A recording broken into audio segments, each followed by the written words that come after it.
ఓం పరమేశ్వర స్వరూపైన సభకి నమస్కారం.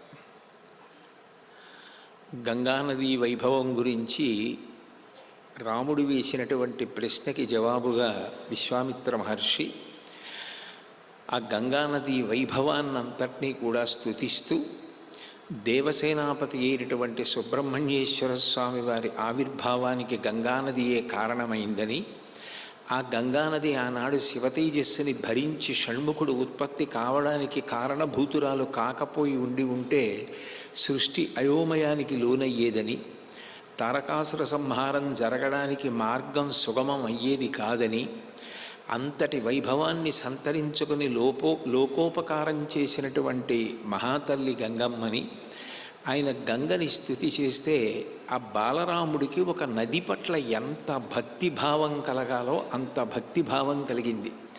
నది అంటే కేవలము నీటి ప్రవాహం కాదు, ఈ దేశంలో ఉన్న నదులకు అధిష్టాన దేవతలున్నారు. ఆ అధిష్టాన దేవతలు పిలిస్తే పలికే లక్షణముతో ఉంటారు అన్న విషయాన్ని రామచంద్రమూర్తి బాగా అర్థం చేసుకున్నారు. అది సనాతన ధర్మానికి జీవగర్ర. మనకి గోదావరి నదికి కూడా అధిష్టాన దేవత ఉన్నది. ఇప్పటికీ కూడా మీరు భద్రాచల క్షేత్రానికి వెడితే పమిడిఘంటం వారిది అంబసత్రవ్వనుంది. అక్కడ ఒకప్పుడు నెయ్యి తక్కువ వస్తే వడ్డన చేసేటప్పుడు శ్రీరామనవమికి భోజనాలు పెడుతున్న సందర్భంలో ఆయన గోదావరి నదికి వెళ్ళి ప్రార్థన చేశారు. అమ్మ, నాకు కొంత నెయ్యి అప్పుగా ఇయ్యి, మళ్ళీ నాకు నెయ్యి వచ్చిన తర్వాత ఇచ్చేస్తాను, భోజనాలు అవుతున్నాయి, నెయ్యి తక్కువ వచ్చిందని. ఆయన ప్రార్థన చేసి బిందె గోదావరి నీటిలో ముంచి తీస్తే నీటికి బదులు నెయ్యి వచ్చింది. తర్వాత ఆయన నెయ్యి తీసుకెళ్ళి గోదావరిలో కలిపేశారు. ఇప్పటికీ మీరు అంబసత్రవుకి వెడితే గోదావరి నది ఆయనకి ఎన్ని రకాలుగా పలికిందో, ఎన్ని రకాలుగా అనుగ్రహం చేసిందో, గోదావరి నది రామచంద్రమూర్తి విషయంలో కూడా, భద్రాచలంలో ఉన్నటువంటి మూర్తుల విషయంలో కూడా ఎట్లా స్పందించి పలికిందో అర్థమవుతుంది. ఈ దేశంలో ఉండేటటువంటి నదుల యొక్క వైభవం అంత గొప్పది. మిగిలిన నదులు అన్నీ గొప్పవే, కానీ గంగానది సాక్షాత్తుగా షణ్ముఖోత్పత్తికే కారణం కావడం ఎంత వైభవోపేతమైన విషయమో విన్న రామచంద్రమూర్తికి ఆ నదుల పట్ల, నదీ ప్రవాహం పట్ల ఎనలేని భక్తి కలిగి 2 చేతులు కైమోడ్చి నమస్కరించాడు. తదనంతరం అసలు ఆ గంగ ఎట్లా ఆవిర్భవించింది? హిమవత్పుత్రి అయినటువంటి గంగ దేవతలు ప్రార్థన చేస్తే ఆకాశగంగగా స్వర్గలోకం కదా ప్రవహించింది. స్వర్గలోకంలో ప్రవహిస్తున్నటువంటి గంగానది ఏ కారణం చేత భూమి మీదకొచ్చి ప్రవహించింది? తదనంతరం పాతాళంలో కిందికి వెళ్ళింది. త్రిపథగా అన్న పేరు ఎందుకు పొందింది? ఆకాశగంగగా ప్రవహిస్తే మందాకిని అని, భూమి మీద ప్రవహిస్తే భాగీరథి అని, పాతాళంలో ప్రవహిస్తే భోగవతి అని 3 పేర్లతో ఏ కారణం చేత ప్రవహించవలసి వచ్చింది? ఈ కథని నాకు తెలియచెయ్యండి అని అడిగాడు. అడిగితే రామచంద్రమూర్తి యొక్క ఉత్సుకతను చూసినటువంటి విశ్వామిత్రుడు నీ వంశంలోనే ప్రభవించినటువంటి సగర చక్రవర్తి చేసిన యజ్ఞం కారణంగా యథార్థానికి ఆయన కుమారులు 60,000 మంది భస్మరాసులైపోతే వాళ్ళని ఉద్ధరించడం కోసం భగీరథుడు ఈ గంగని భూమి మీదకి తీసుకొచ్చాడు అని చెప్తే అంత తొందరగా తృప్తి పొందడు. తన వంశంలో ముందు పుట్టినటువంటి వాళ్ళు చేసినటువంటి అనితర సాధ్యమైన కార్యక్రమాలు, వాళ్ళు పొందిన కీర్తి, ఆ వంశ చరిత్ర తెలుసుకోవడానికి రాముడు ఎంతో ఉత్సాహాన్ని ప్రదర్శిస్తాడు. అదే విశ్వామిత్రుడికి కావాలి.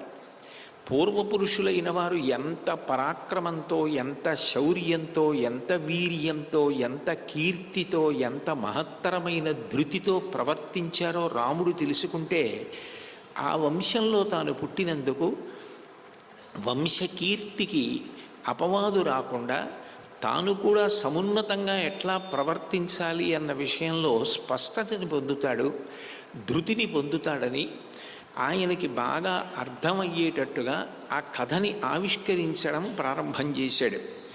అయోధ్యాధిపతి శూర పూర్వమాసీన్ నరాధిప సగరో నామధర్మాత్మ ప్రజాకామ సచా ప్రజ. మీ వంశంలో రామ సగర చక్రవర్తి అని ఒక ఆయన భూమిని పరిపాలించాడు. ఆయన చాలా ధర్మాత్ముడు, శూరుడు. కానీ ఆయనకి సంతానం లేదు. ఆ సంతానం లేమి కారణం చేత ఆయన ఎంతో వ్యధని పొందాడు. ఆయనకి 2 భార్యలు. పెద్ద భార్య విదర్భాదేశుని యొక్క పెద్ద కుమార్తె కేశిని, రెండవ భార్య అరిష్టనేమి, ఆయన యొక్క కుమార్తె సుమతి. అరిష్టనేమి ప్రజాపతులలో ఒకడు. అరిష్టనేమి ప్రజాపతే, కశ్యపుడు ప్రజాపతే.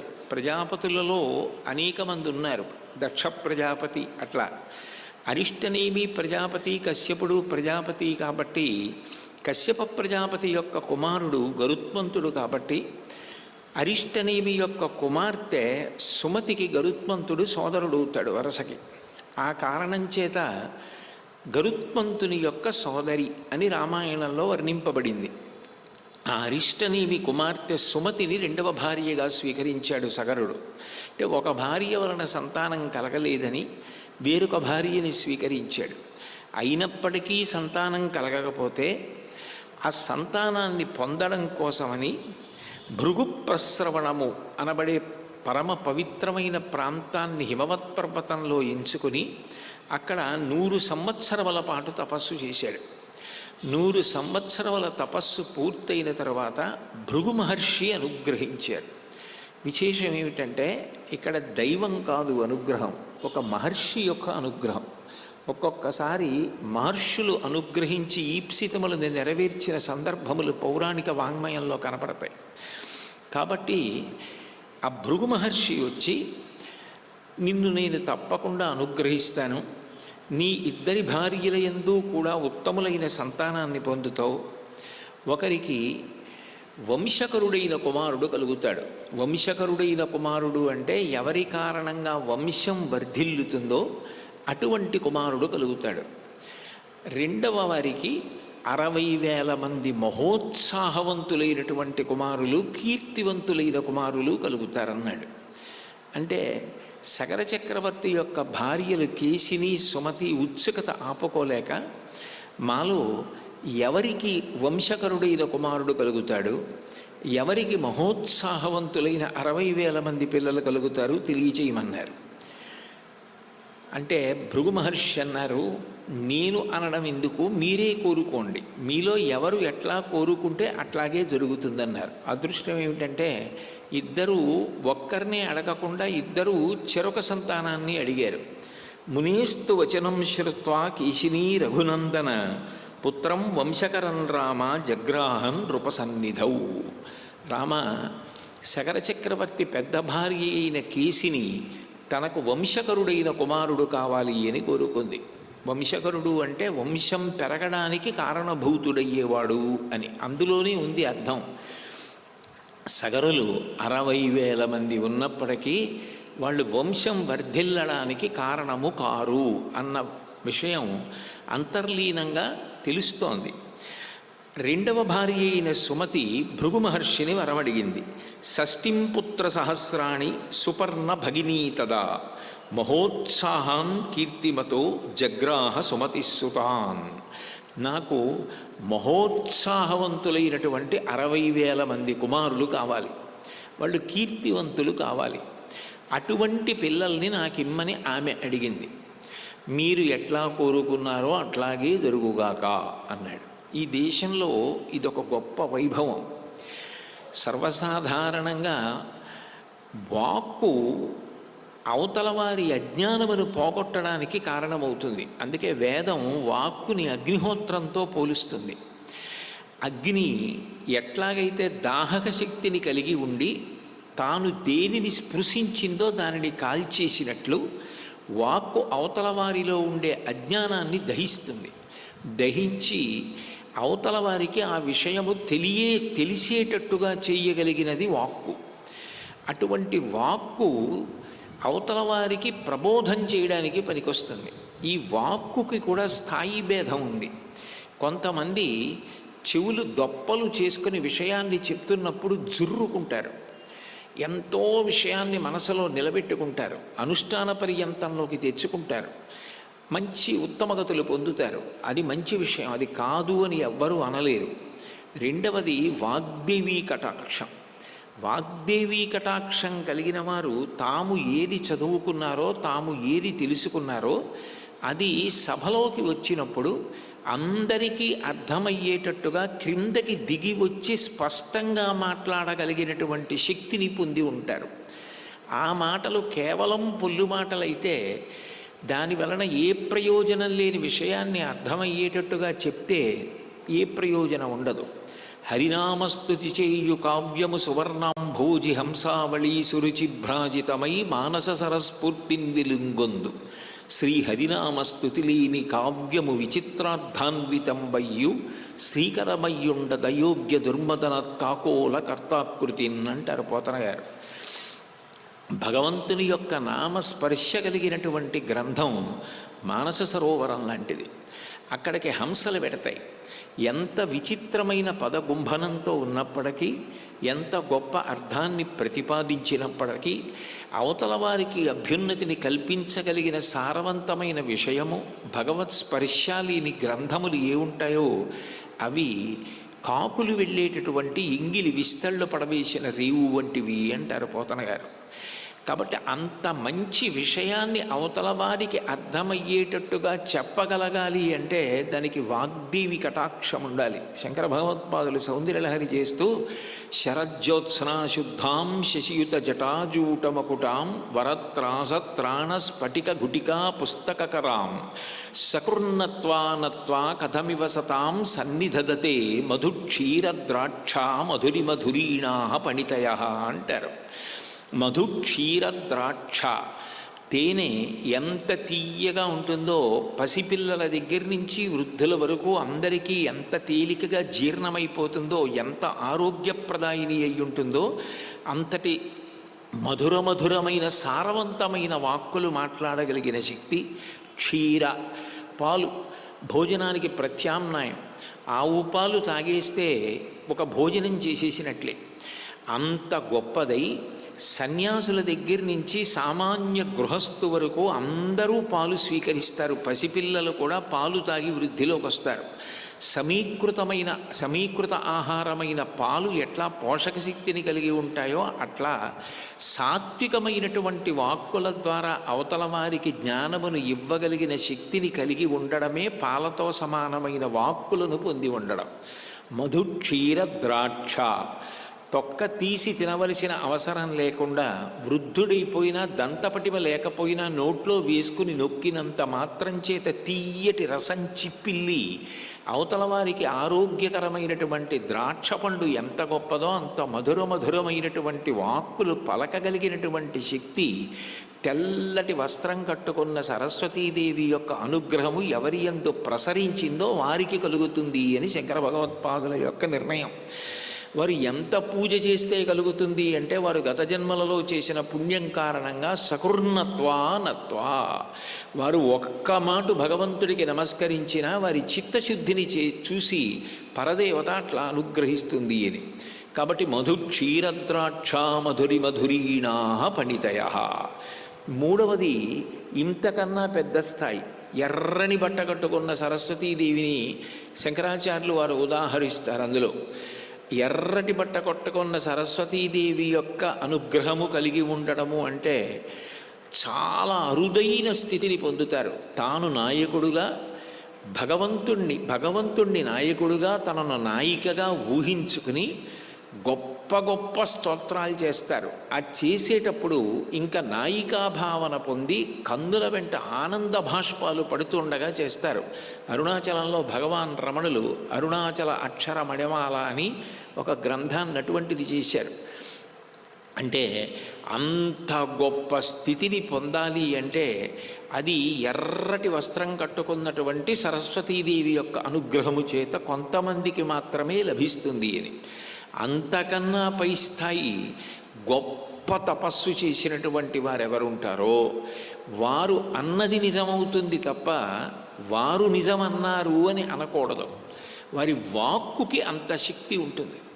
వారు నోటితో ఏదైనా ఒక మాట అన్నారనుకోండి, ఆ మాటని నిజం చేయవలసిన కర్తవ్యాన్ని ఎవరు స్వీకరిస్తారంటే భగవంతుడు స్వీకరిస్తాడు.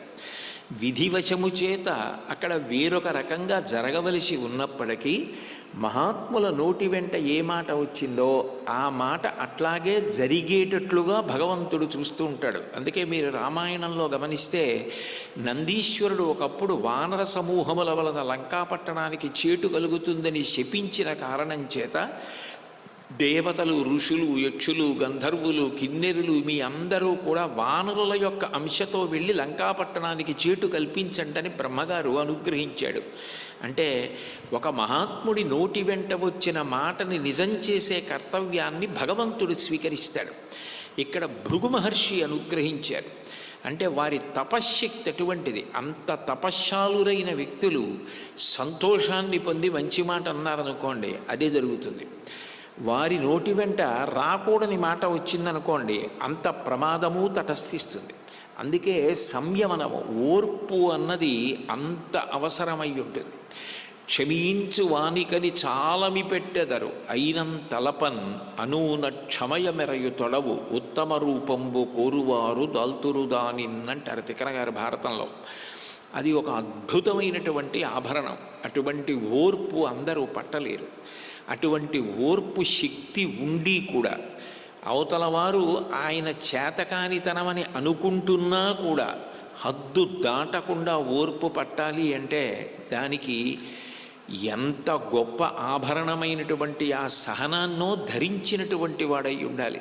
అంత శక్తి కలిగిన సముద్రం ఒడ్డు దాటకుండా చెలీలి కట్టని నేను దాటను అని నియమం పెట్టుకుని ఉండిపోయింది కాబట్టి సృష్టి నిలబడింది. అంత శక్తి ఉన్న సముద్రం నేను చిలీలి కట్టని దాటతాను అందనుకోండి, ఏమైపోతాయి ఊళ్ళు.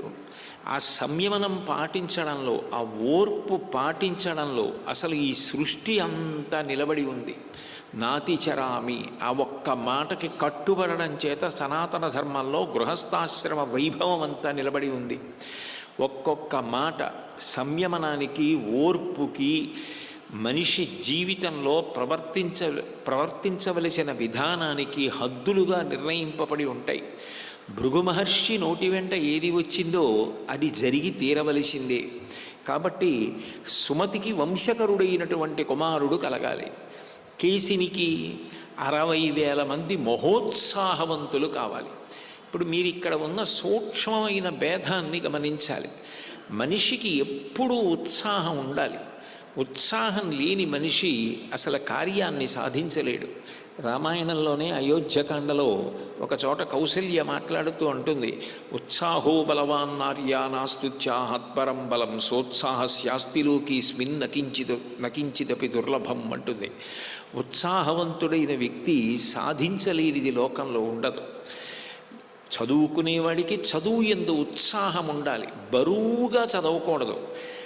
ఇది నాకు తప్పదు జీవితంలో, నేను ఈ చదువు చదవవలసిందే, ఇది నా కర్మ అని చదివినవాడు సంతోషంగా చదవలేడు. ఒక పూజ చేసేవాడు ఇది నా భాగ్యం, నేను ఇవాళ పూజ చేస్తున్నాను, ఇన్ని కోట్ల జీవరాశుల్లో పూజ చేసే భాగ్యం నాకు లభించింది, ఈ తెల్లవారుజాముని సద్వినియోగం చేసుకుని పూజామందిరంలో ప్రవేశించి గృహదేవతల్ని నేను ఆరాధన చేస్తున్నాను అని ఉత్సాహంతో సంతోషంగా చేసేవాడు పూజని సంతోషంగా చేస్తాడు. ఏది చేశారన్న దానికన్నా ఎంత ఉత్సాహంగా, ఎంత సంతోషంగా చేశారన్న దాన్ని బట్టి ఫలితం ఉంటుంది. దాని వలన ఆదర్శవంతమవుతారు. ఉత్సాహము ఉండి తీరాలి. నిరుత్సాహం జీవితంలో పనికిరాదు. సుందరకాండలో హనుమంటారు, అనిర్వేద శ్రియోమూలం అనిర్వేద పరం సుఖం అనిర్వేదో హి సతతం సర్వార్థేషు ప్రవర్తక కరోతి సఫలం జన్మో కర్మయత్తత్ కరోతి సహ తస్మాద్ అనిర్వేద కృతం యత్నం చేష్టేహముత్తమం అంటారు. ఆ ఉత్సాహంతో ఉన్నటువంటి వ్యక్తి లోకంలో సాధించలేని విషయం ఉండదు. అందున ప్రత్యేకించి ఉత్సాహం అన్నది బాగా ఉండవలసింది ఎవరికి అంటే విద్యార్థుల యందు బాగా ఉండాలి. విద్యయందు వాంఛా పరివృద్ధిను ప్రకృతి సిద్ధగుణంబులు సజ్జనాళికిన్ అంటాడు భర్తృహరి. ఇంకా బాగా చదవాలి, ఇంకా చదవాలి, ఇంకా తెలుసుకోవాలి, ఇంకా తెలుసుకోవాలి అని తాను తిన్న అన్నం తనకెలా జీర్ణమైపోతుందో అట్లా గ్రంథస్థమైన విషయాన్ని తాను జీర్ణం చేసుకొని త్రేణుపొచ్చినట్టుగా పుస్తకంలో ఉన్న విషయాలు జ్ఞాపకం వస్తూ ఉంటే తాను పరవశాన్ని పొందగలిగిన స్థితికి వెళ్ళగలగాలి. అటువంటి ఉత్సాహం ఉండాలి. ఉత్సాహం వేరు, అత్యుత్సాహం వేరు. అత్యుత్సాహం ఉన్నవాడు యుక్తాయుక్త విచక్షణ చెయ్యడు.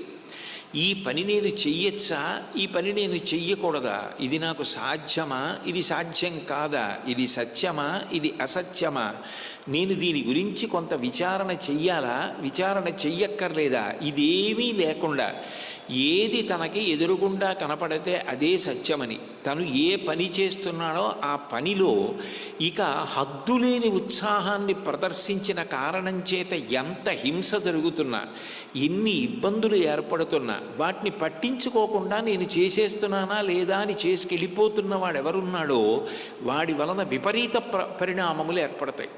అందుకని వాళ్ళు వంశకర్తలు కాలేరు.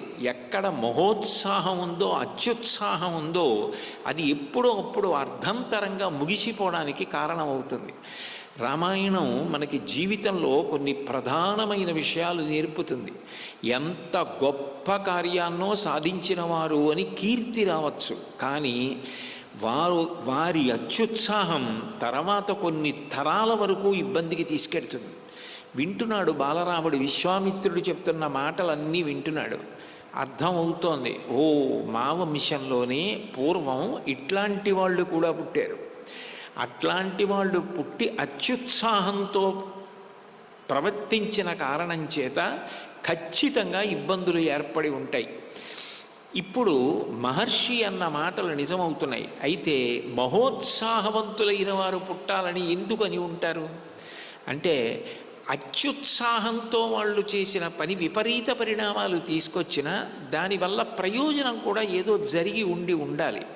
దానివల్ల మా వంశానికి శాశ్వత కీర్తి వచ్చి ఉండాలి. కాబట్టి ఇప్పుడు రాముడు అంటాడు, మా వంశంలో చక్రవర్తి సగరుడు యజ్ఞం చేశాడు, గంగావతరణం జరిగింది, అంతవరకు కాదు మహానుభావ, మీరు గురువులు, మీకు తెలియని విషయం లేదు, మీరు ఇట్లా సంగ్రహంగా చెప్తే ఎట్లా, నాకు విస్తరించి చెప్పండి.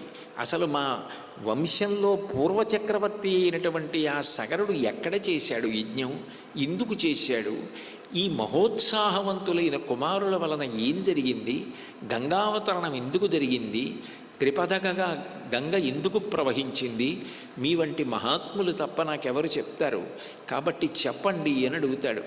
ఆ శిష్యుడి యొక్క వినయం, ఆ శిష్యుని యొక్క కుతూహలం, ఆసక్తి, అది చూసినటువంటి విశ్వామిత్రుడు చెప్పకుండా ఉండలేడు.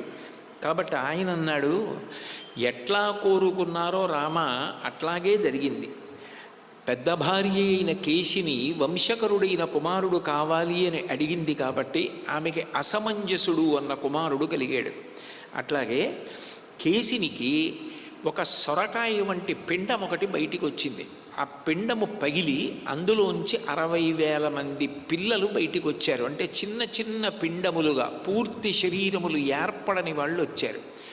అప్పుడు దాదులు వాళ్ళని నీతి కుండలలో పెట్టి పెంచారు. బహుశా ఆ రోజుల్లోనే ఇంకా ప్రసవానికి పూర్తి సమయం అవ్వకుండా ముందుగానే పుట్టేసినటువంటి శిశువుల్ని పెంచే ఇన్క్యుబేటర్ విధానం వేరొక రకంగా ఉందేమో అని నాకు అనిపిస్తూ ఉంటుంది.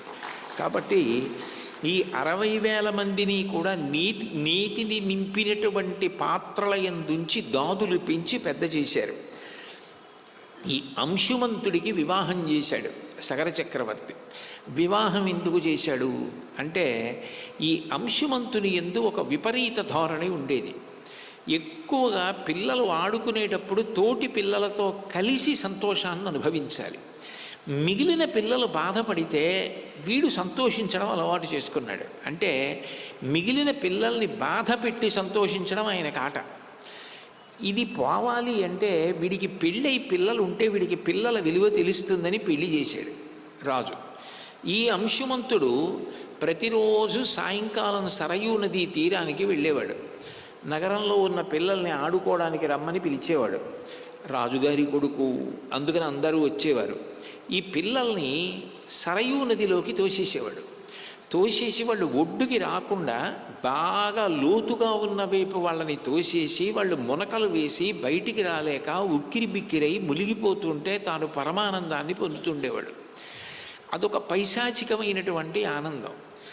చాలా కాలం చూశారు ఆ నగరంలో ఉన్నవారు. అయ్యో లేక లేక లేక లేక పుట్టిన కుమారుడు సగర చక్రవర్తి భృగు ప్రస్రవణ తీర్థానికి వెళ్ళి అంత తపస్సు చేస్తే కలిగారు కాబట్టి తొందరపడి రాజుకి చెప్పడమా అని ఉపేక్షించారు. అయినా ఈ అంశుమంతుని యందు ఏ విధమైన మార్పు రాలేదు. కాబట్టి పౌరులందరూ వెళ్ళి చెప్పారు, మహారాజా నీ కుమారుని యొక్క ఉద్ధతి రోజు రోజుకి పెరిగిపోతోంది. పిల్లల్ని సరయూ నదిలో తోసేసి వాళ్ళు మునకలు వేసి బయటికి రాలేక కొట్టుకుని మునిగిపోతుంటే ఇతను సంతోషాన్ని పొందుతున్నాడు. కాబట్టి మీరు ఈ వ్యవస్థని చక్కదిద్దండి అని అడిగారు. ఏవం పాప సమాచార సజ్జన ప్రతిబాధక పౌరాణామహితేయుక్త పుత్రో నిర్వాసిత పురాత్.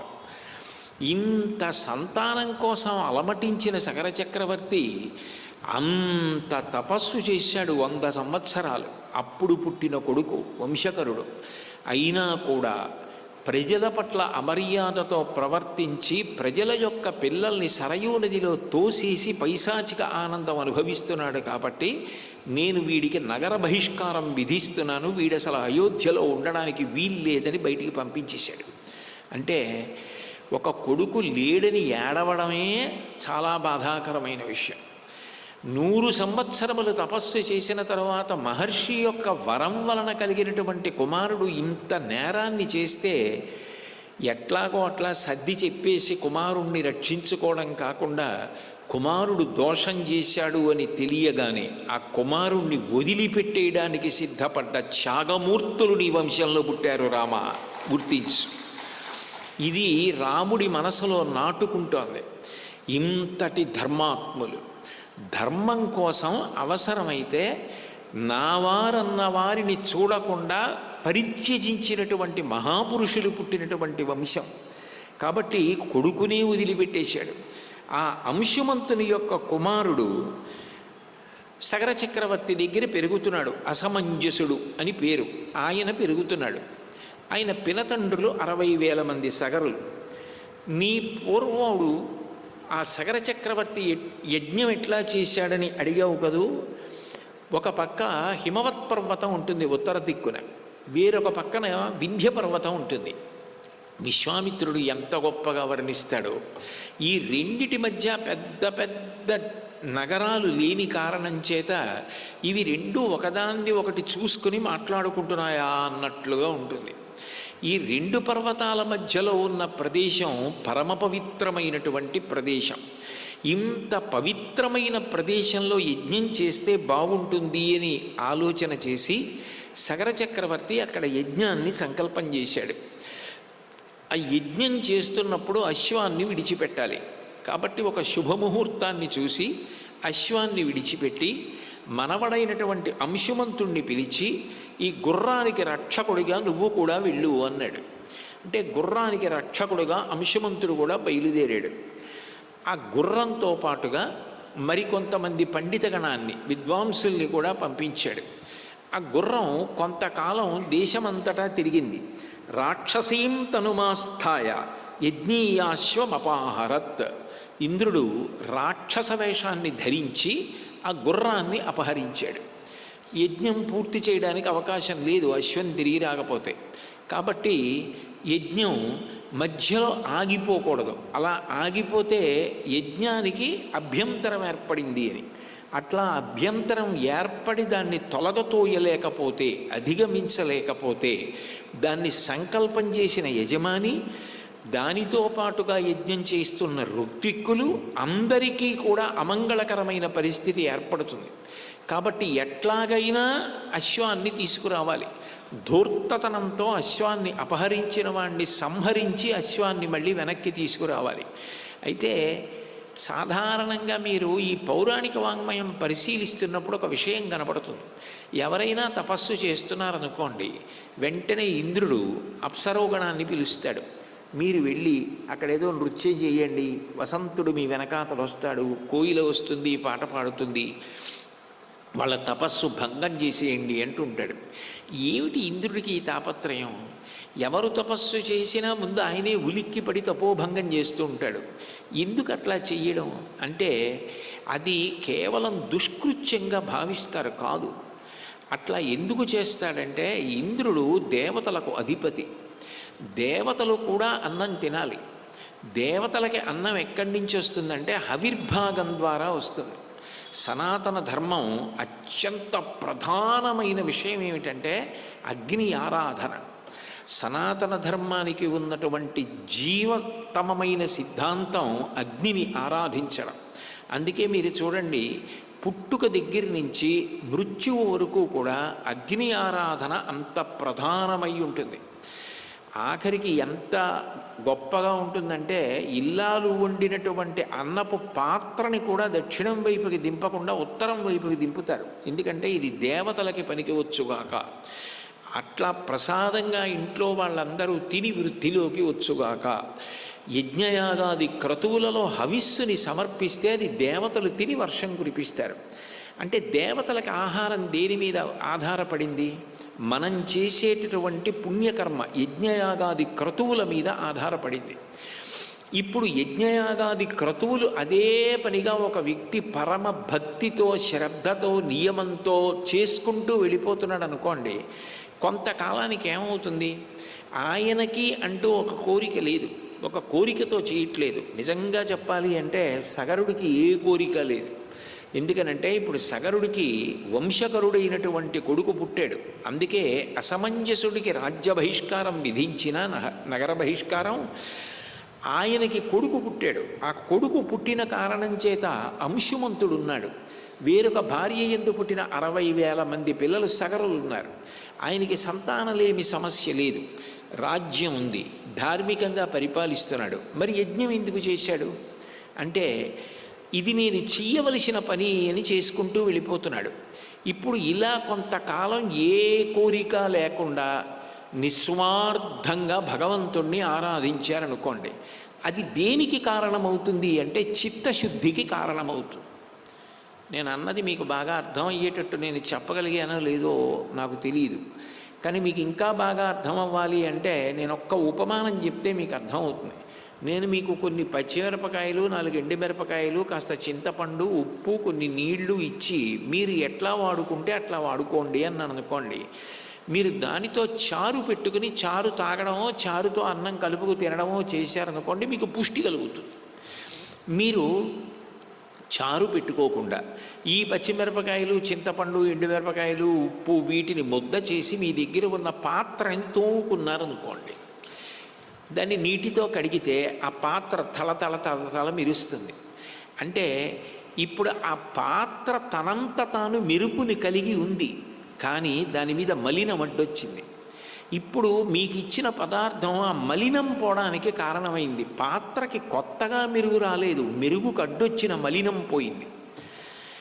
కర్మ చేసేటప్పుడు ఏమీ కోరుకోకుండా ఇది నా అదృష్టం, ఈశ్వరుడు నన్ను తన చేతి పనిముట్టుగా తీసుకుని నా చేత చేయిస్తున్నాడు, నా చేత ఈశ్వరుడు ఏది చేయిస్తున్నాడో ఇదంతా నేను ఈశ్వరుడికి సమర్పణం చేసేస్తున్నాను, నన్ను ఎప్పటికీ నీ చేతి పనిముట్టుగా ఇట్లాగే ఉంచి నా చేత ధార్మికమైన పనులు చేయించదవుగాక అన్నాడు అనుకోండి.